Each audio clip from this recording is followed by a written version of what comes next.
আর ওই যে ট্রলার ভোরে মানুষ আসতেছে বিভিন্ন গন্তব্যে যাওয়ার জন্য। অনেক দূর দূরান্ত থেকে ট্রলারে আসতেছে, কিন্তু সিনারিগুলো খুব অসাধারণ।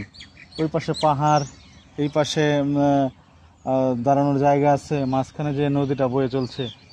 বর্ষাকালে নদীর জোয়ার থাকলে আরও হয়তো পানি থাকতো, কিন্তু এখন ভাটার সিজন চলতেছে, শুষ্ক মৌসুমে, এই জন্য পানি একটু কম। তারপরে কত অপরূপ দৃশ্য। ওই পাশে আম বাগান, কাঁঠাল বাগান, ওই যে কলা বাগান আছে, আর বিভিন্ন পশু পাখিরও দেখা যায়। পাখির তো কিচির মিচিরের কোনো অভাব নাই এখানে, পাখির অভাব নাই, বিভিন্ন প্রজাতির পাখি আছে এখানে। খুবই সুন্দর আসলে দৃশ্যটা, নিজের চোখে না দেখলে অতটা ভালো বোঝা যাবে না। ক্যামেরায় কীরকম আসতেছে জানি না, কিন্তু দৃশ্যটা অপরূপ একটা দৃশ্য। এত উঁচা পাহাড় আর তার পাশে নদী, মাঝখান দিয়ে মানুষজন যাতায়াত করতেছে। মানে এটা শুধু ওই আগে ভিডিওতে দেখছি, বিভিন্ন গল্পে শুনছি, বাস্তবে আসলে এরকম দৃশ্য দেখি নাই।